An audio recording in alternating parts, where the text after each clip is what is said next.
Welcome to the Lovecars on the Grid podcast, your global motorsport roundup with me, Tiff Needell, and Paul Woodman.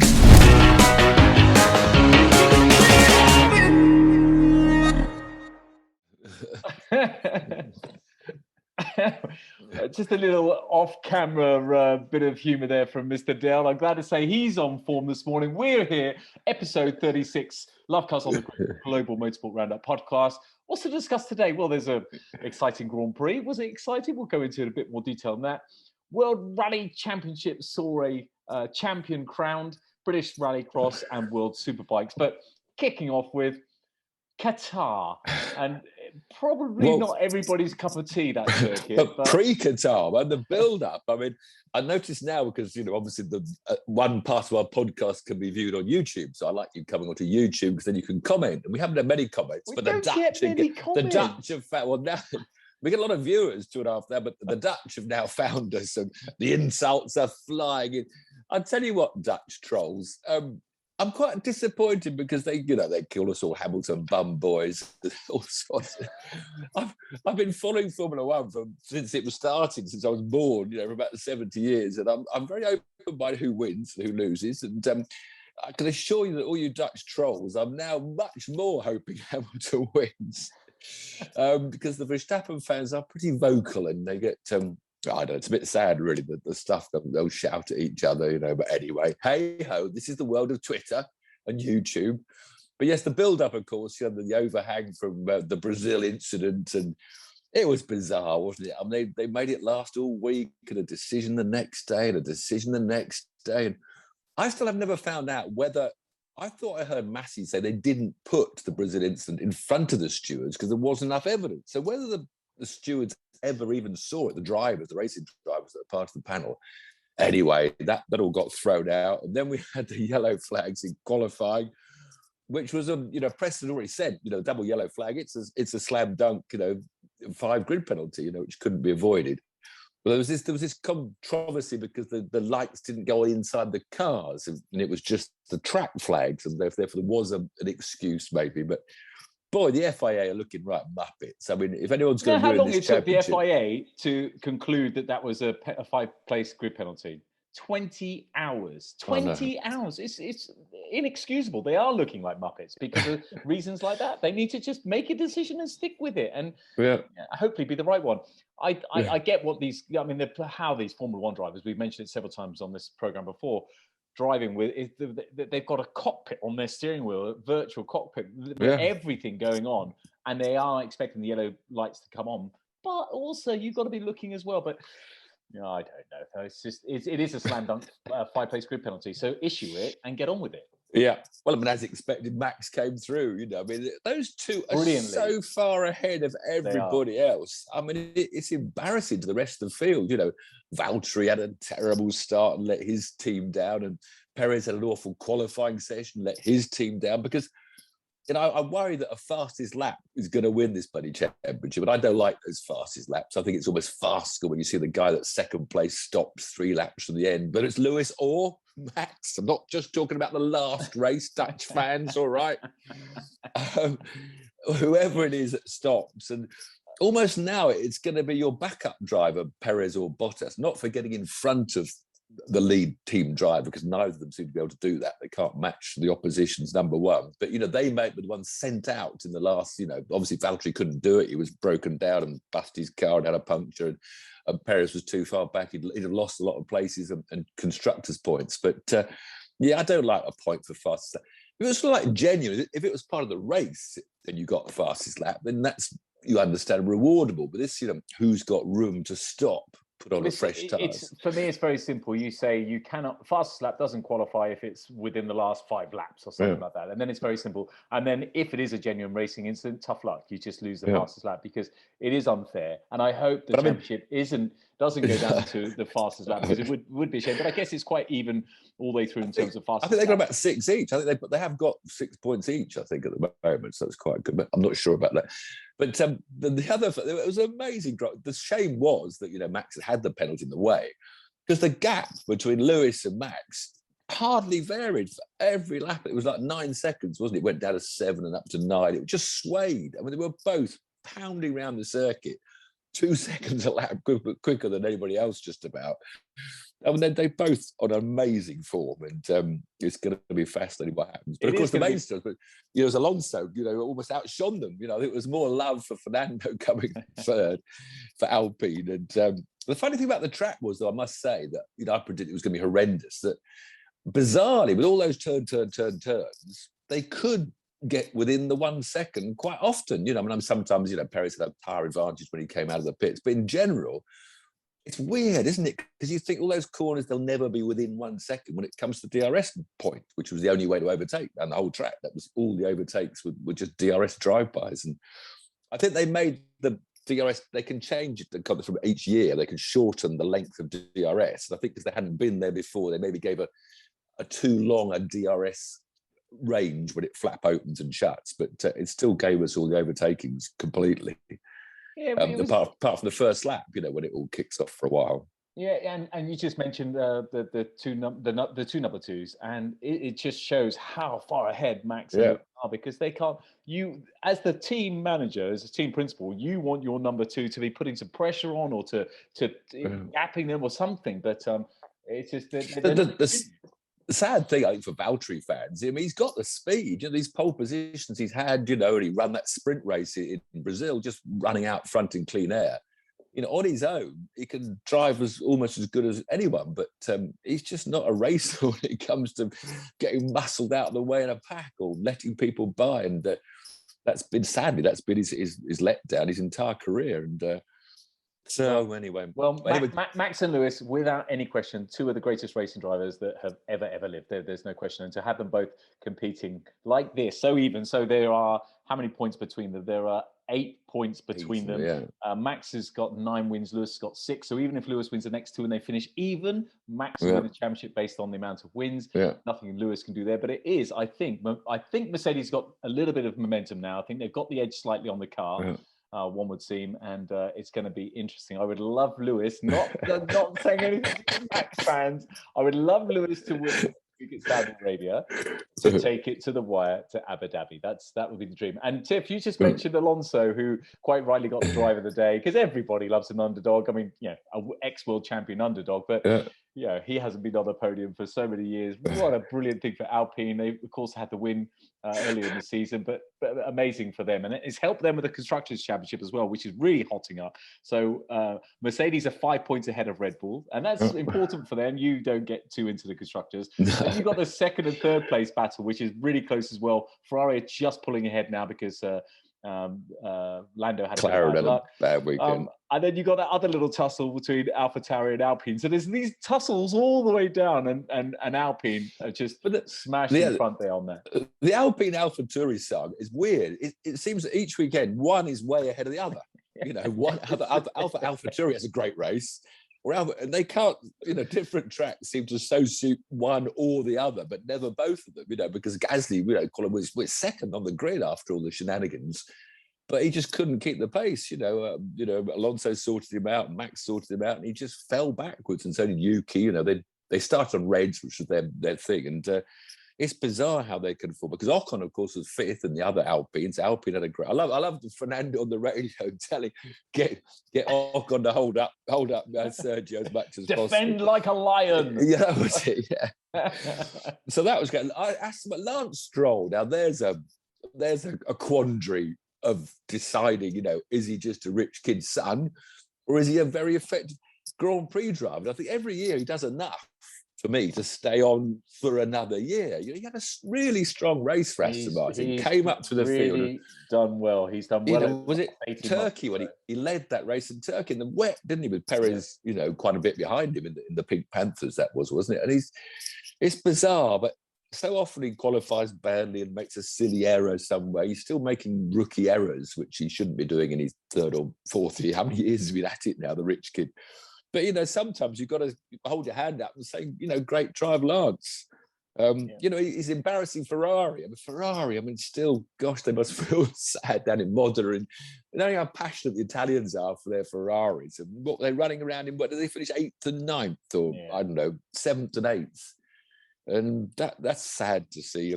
Ricciardo having a bad time again. You know, Lando, of course, had his puncture, which ruined what would have been maybe fourth place. I think the Lando could have had a fourth. If he held up, as Alonso did on Perez. But apparently Ricciardo spent the second half of the race fuel saving because there's a sensor was giving him bad news about his fuel consumption. So he had to cruise around. How can Perez, with no problems, be finishing further down the podium than Alonso? No disrespect to Alonso, it's not him, then the car. How can that be happening? It's just it just shows how great these drivers are, and it's great to have an unpredictable podium. That's the nice thing about Formula One this season. The third spot. The other thing I have to mention, I have to say, Lewis's helmet. What a fantastic colour! I know it's got a very special message, which I'm not going to put aside because it's a very important message. He was very brave, I think, to wear those colours in Qatar. He's going to wear them in Saudi.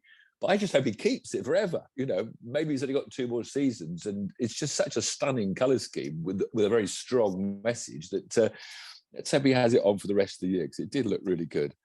So are you saying you prefer Lewis's helmet over Max's helmet? Is this more favouritism to Lewis? Yeah, I am. I don't want any favouritism on this channel. No, we're British. I think it's fair to say that we both respect how incredible these two drivers are. But I want Hamilton to win. He's British, and he's going for his 8th world title. And the more you Dutch boys send us rude messages on Twitter, the more we're going to hope Lewis wins. I love the Dutch boys. I love Holland as well.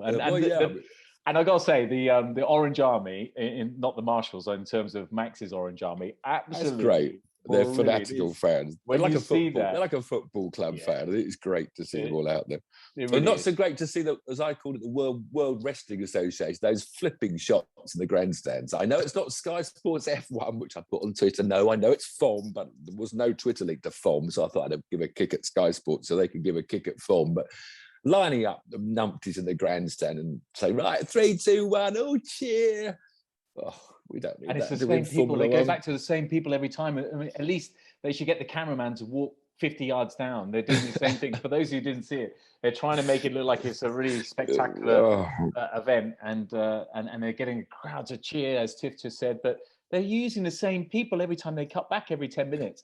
And you know that, interestingly, because Qatar has got the World Cup contentiously, the Football World Cup this time next year, that Formula One was the largest sporting event in terms of capacity ever in the whole of Qatar, ever in the history of Qatar. What was it? 7,000 people? It wasn't very many. It was 7,000 apparently. And of course, that'll be superseded next year for the World Cup, where we hope Holland do incredibly well. Beckham was out there.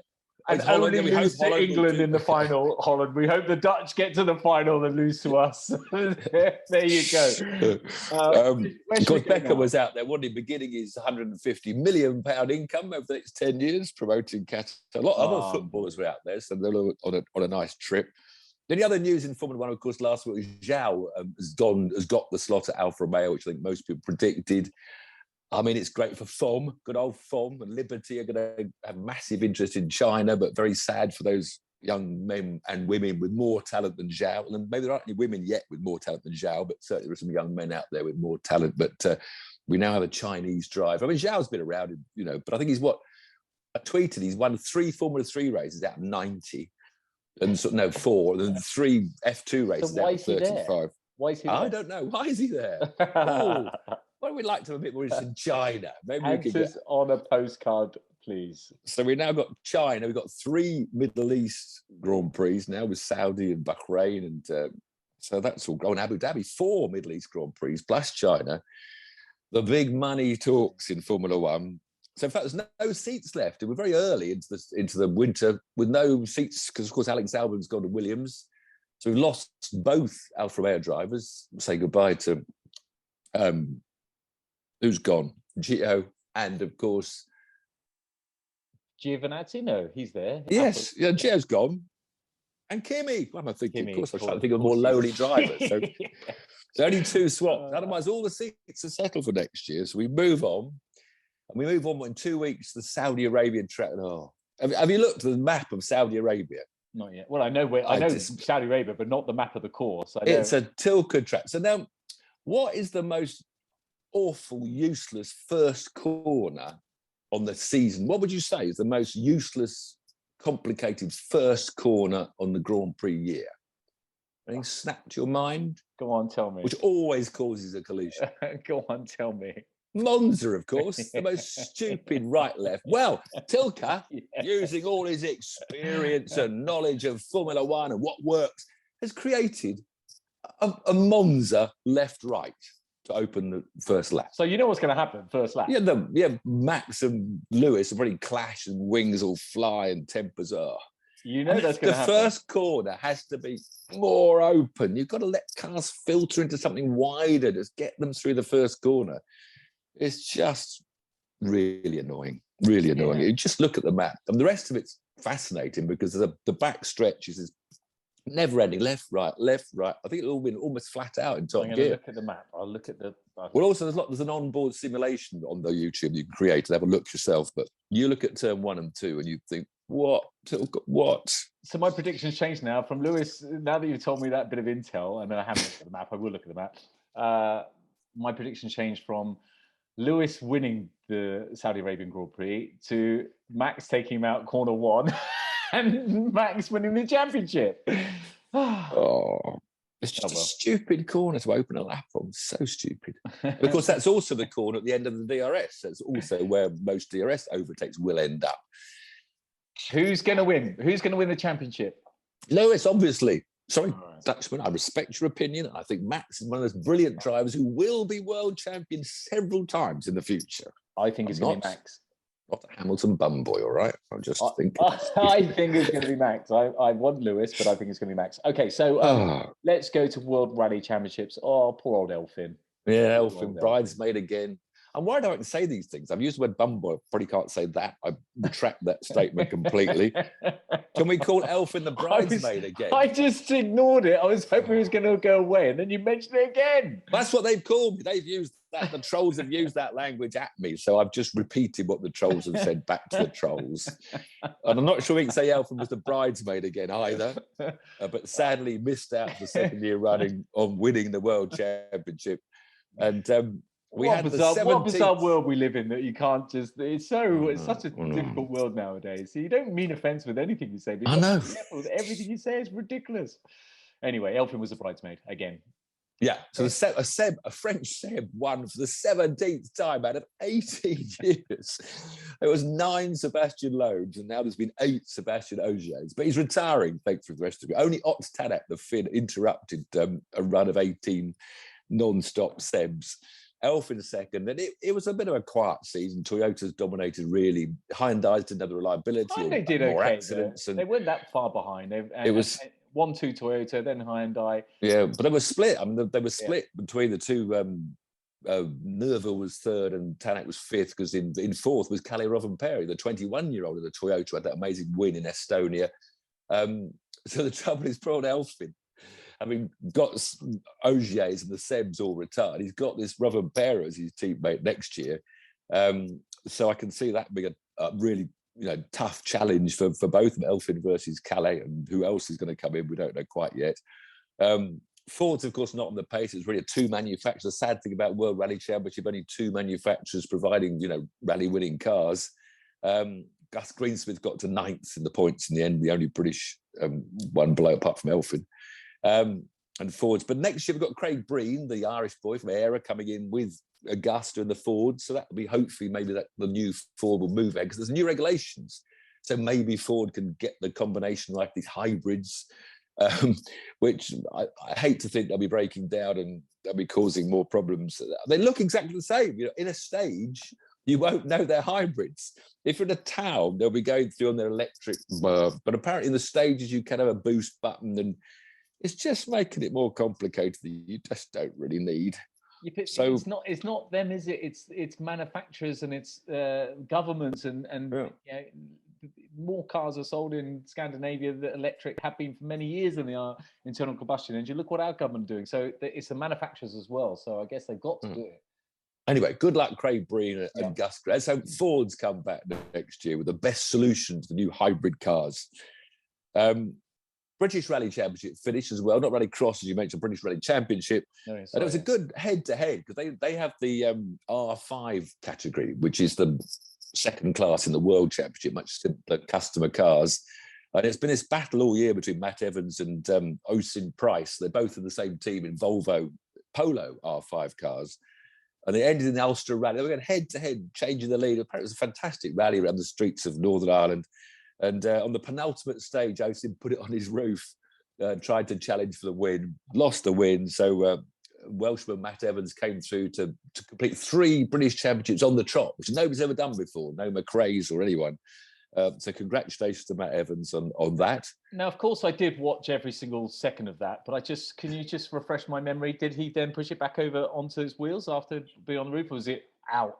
Was it a proper roll onto his roof? I didn't read that far. They always push them back anyway. The spectators. When I read about it, when I did the Rally GB in the snow and ice, I kept on dropping it in the ditch. I kept on hoping that, all right, I've retired now. I don't want to do any more. It was just sheet ice, and all these spectators arrived banging. Hello, Chief. Yeah, mate. Yeah, we'll get you out. No, I don't want to come out. I don't want to come out. They'll lift you out the ditch, put you. Oh no. 2 miles, I'm in the ditch again. Oh no, I want to stay in the ditch. They are brilliant. In fact, on the first stage, I was going quite quick and I fell off. And 2 spectators, I don't know who they ever were, they got a tree trunk out of the woods to use the huge lever. No, there's only 2 spectators, me and the co-driver. I'd love to find out who they were. Yeah, I know. I'd love to give them a huge beer. Yeah. Lift them out the ditch and got going again. Oh, yeah, rallying is the trouble is, a small error in rallying. You've got to YouTube and watch a rally crash, and it makes me cry. I tell you what, if anyone in Scandinavia, I don't know which country it is, where all these oafs are by the side of the track on the corner, they know they'll be crashing ropes. When someone's rolling, they're already running, they're all cheering. Yay! Some poor bloke has just ended his rally. His lovely historic escort is now going to need a new shell. They're all, oh, that's the only reason they're there. That's the highlight of their whole. But trip. I cry for those guys. You always think all the effort that goes into rallying, of getting their service crew, Tim, all the effort that goes into motor racing in general. I've been very vocal about it this year, doing the catering thing. What goes on behind the scenes, just in a small championship like that? To get things going. A world championship, it's just incredible. What else do we have? British race. Then the only other thing was the World Superbikes, which all ended up a bit quiet because that Turkish rider, his name. What is it? I can't remember his name now. Can you remind me of the Turkish rider? Give it. You're better than me. You go. Toprak Razgotyogu, who was leading by the points going in. He finally ended Jonathan Ray's 6 years as champion. Jonathan Ray, the Northern Ireland boy, fantastic with his Kawasaki's, won 6 on the trot. But the Yamaha of Toprak Razgotyogu, the Turkish boy, he was already in the lead. They had to cancel the first race because of too much rain. They were over in the middle of Hungary or somewhere. I'm not sure where they were. And although Ray won the 2 races that did run, it wasn't enough to overtake the points haul. So Jonathan Ray is down to 2nd. And the other Brit, Scott Redding, was 3rd of the championship. Really, those 3 dominated the whole year. I think about 90% of the wins were either Toprak, Ray or Redding. Good stuff in the World Superbikes, always entertaining. And that was about all I could find from that. I always get guilty we don't talk about Aussie supercars, because I do love them, but because they're on in the middle of the night, you can never watch them live, and you can't even follow their progress. Tell us below what else you want us to report on, and we'll do it with pleasure. But Aussie supercars are awesome. Since we're on 2 wheels, and since we finished a little bit early, I'm going to mention something that was really special. Not motor racing, but Eddie Kidd special on Top Gear. Oh yeah, Top Gear. Wow. Cool. I knew Eddie. I knew, I'd done some filming with him. I knew quite well, we'd be at various events, we'd cross paths, and he was a lovely kid. Wouldn't it be nice to go and see him, Tim? Grin on his face, you're not far away from him on the South Coast. I know, I don't, yeah. Maybe try that, not for filming or anything. It was a terribly sad story. But I'm sure for those who haven't seen this, Eddie Kidd was a stunt rider. His idol was Evel Knievel, and he became the English Evel Knievel. Really good looking, but charismatic and fun, and not conceited. Came across incredibly well, well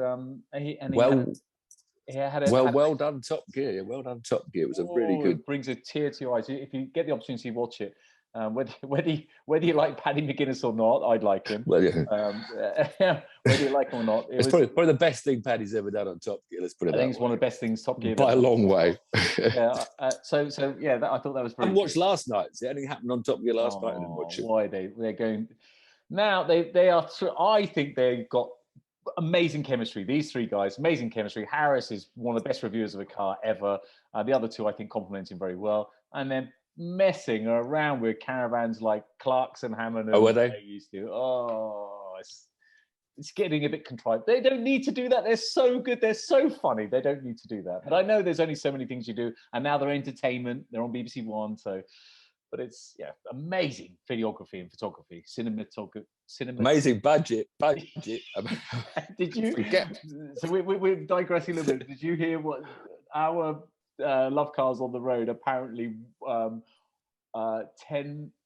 6 minutes of Top Gear, of one Top Gear, 6 minutes of that was equivalent to the whole budget of 6 hours of hours. On that note, thank you for joining. More motorsport and some Top Gear reviews coming next. What are we going to talk about next week? We'll have to dig up something. Yeah, we'll think of something. We'll if you've got any thoughts, what you want us to talk about, it doesn't have to. Let's discuss something next week. Put some items for discussion. Go to the YouTube, even though you listen to this on some other means, perhaps. Go to the YouTube channel or Twitter. YouTube better. Or Twitter. Let us know what you'd like us to have an opinion on, and the Dutch people as well. I tell you what, Dutch people, I love the beach at Scheveningen. My first ever family holiday, we went to Scheveningen. And also I loved racing at Zandvoort and the old Zandvoort and met some lovely Dutch people over there. So let's hear from the Dutch what you'd like to understand. Those amazing deck chairs on the beach at Scheveningen, those huge big round ones that hide you from the wind. They were brilliant. And if you don't let us know what you want us to discuss, sadly I've got 25 minutes of asking him questions. So better to leave some comments below. Thanks for joining us as always. Cheers everyone. Bye.